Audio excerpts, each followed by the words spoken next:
दोष ऐसे हैं जिसके जीवन में होंगे तो उसको कभी शांति, कभी सुख, कभी ऐश्वर्य ये टिकेगा नहीं।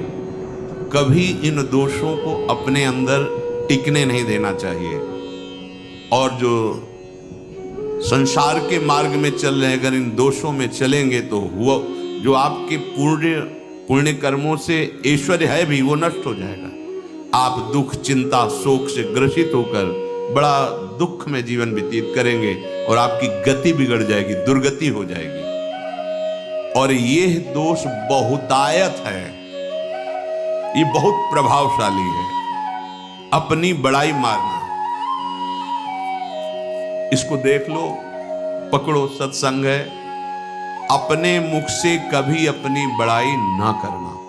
अगर कोई अपने मुख से अपनी बड़ाई करता है तो उसके सुकृत नष्ट हो जाते हैं, बुद्धि भ्रष्ट माने गिर जाती, पतित हो जाती है, फिर निर्णय ठीक नहीं। दूसरा, लोलुपता, ये वृत्ति नहीं होनी चाहिए। धर्म से चलेंगे, धर्म के द्वारा जो हमें प्राप्त होगा उसी से हम अपना भरण पोषण करेंगे। आपके बच्चे स्वस्थ होंगे, बुद्धिमान होंगे, परिवार में बहुत सुख और शांति होगी। भले दीपक की तरह जलो, बहुत काल तक रहेगी। लक्ष्मी जी भी आपके घर में बहुत काल, हम ये नहीं कहते कि बहुत नहीं, जितनी है बहुत सुख शांति से चलोगे। अगर लोलुपता करोगे, हिंसा, छल कपट, व्यभिचार, चोरी, ऐसे धन आ जाए, वो आएगा, लेकिन वो हाइलोजन की तरह आएगा, एकदम प्रकाश और फ्यूज, बिल्कुल अंधकार करके जाएगा। देख लेना, तुम्हारे जो सुख के हेतु है, तुम्हारा शरीर, तुम्हारे बच्चे, तुम्हारी पत्नी, तुम्हारा परिवार, उसको देख के तुम रात दिन जलोगे बिना आग के। ऐसे उनके आचरण होंगे, ऐसे उनके अंग होंगे, ऐसे उनके दिमाग होंगे, ऐसा उनका व्यवहार होगा। ये लोलुपता अगर उपासक में या किसी में है तो उसको नष्ट कर देते। सावधान।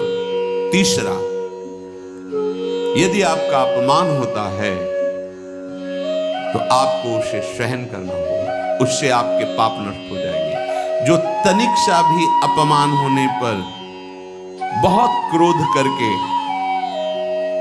दूसरे का अपकार करने लगता है, ये आपका पतन करा देगा, ये आपको फंसा देगा, हृदय जलेगा, अर्थव्यवस्था नष्ट होगी, पूरा परिवार दुखी होगा। जरा सा अपमान की संभावना में आप किसी से भी भिड़ गए, किसी से भी, वो ये प्रवृत्ति आपका पतन कर देगी। उपासक में तो अपमान सहना अमृत है, नीचा अपमानम सुधा, पर व्यवहार में भी ज्यादा उत्तेजित मत होइएगा। ये तो कुछ मिनट की बात है, अगर आपने उसे मारा, पीटा, रिपोर्ट हुई कानून की, वो फंसते चले जाओगे, अर्थ जाएगा, समय जाएगा, चिंतन जाएगा, बहुत तरह से हानि हो जाएगी। अगर आप सह गए तो आपका सहना उसके लिए आग बन जाएगा। उमा क्षमा साप होते भारी, तुम्हें दंड देने की जरूरत नहीं, उसका एक कर्म ही उसे दंड दे देगा। आप शांत हो जाइए, आप सत्संगी हैं, आप शांत रहिए। चौथा, निरंतर क्रोध और उसका चिंतन। बैठे बैठे बस द्वेषियों का चिंतन ही हो रहा है, अंदर क्रोध का चिंतन और द्वेषियों का चिंतन ही हो रहा है। द्वेष भरी बातें, द्वेष भरे क्रियाएं, उन्हीं का चिंतन करके जलते रहना क्रोध से। उपासक को तो क्रोध करना ही नहीं चाहिए, बहुत शांत। ठीक है, अभ्यास में कभी क्रोध हो सकता है, उसको भी समन करो, अंदर से प्रायश्चित, जैसा कि अब गलती हुई, आगे नहीं करेंगे।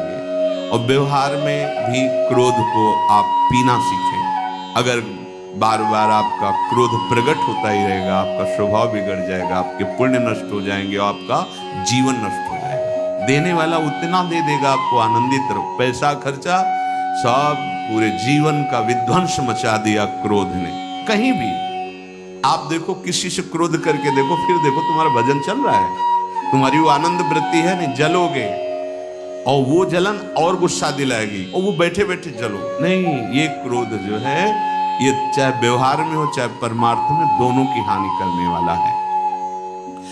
और आश्रित जनों की रक्षा न करना।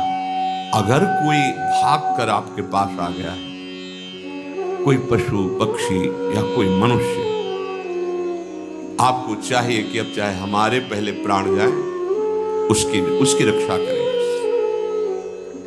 सीवी जैसे तो कोई बिरले ही होते हैं, पर इतना जरूर ध्यान दें, जैसे कोई पशु पक्षी किसी भय से आपकी सीमा के अंतर्गत आ गया है, अब उसकी रक्षा करनी है आपको। अगर आप स्वयं मार देते हैं या मरवा देते हैं, ये आपके सुकृत नष्ट कर देगा। और जो पाप कर्म उत्साहित होकर करते हैं, उपासक को तो बहुत सावधान रहना चाहिए, पर व्यवहार में भी जो नहीं करना चाहिए, अगर वो पाप कर्म आपके द्वारा मन में प्रेरित हो रहे हैं, संकल्प बन रहा है, क्रियाएं हो रही, दुर्गति पक्की, पुण्य नष्ट हो जाएंगे, दुख अशांति बढ़ती चली जाएगी, कभी शांति नहीं प्राप्त कर पाएंगे। ऐसा नहीं कि जो मन में आवे सो करे। पापाचरण निडर और उत्साहित होकर करना, अगर ऐसे लक्षण है, निश्चित दुर्गति होती है। ये 6, अपनी बहुत बड़ाई करने वाला अपने मुख से, लोलुपता, तनिक से अपमान में सहन ना करने वाला, निरंतर क्रोधी और आश्रित जनों की रक्षा न करने वाला, और निडर हर्षित होकर पाप कर्म करने वाला। अगर आपने इन दोषों को स्वीकार किया तो निश्चित आपकी दुर्गति होगी, न इस लोक में आपको शांति मिलेगी, न परलोक में। इसलिए इन दोषों को बार बार सुन करके और हृदय में जांचो कि कहीं है तो नहीं। अगर है तो सत्संग, भजन बल, भगवत प्रार्थना के बल से इन दोषों का त्याग कर दो, जीवन मंगलमय हो जाएगा। शेष चर्चा आगे। श्री आधा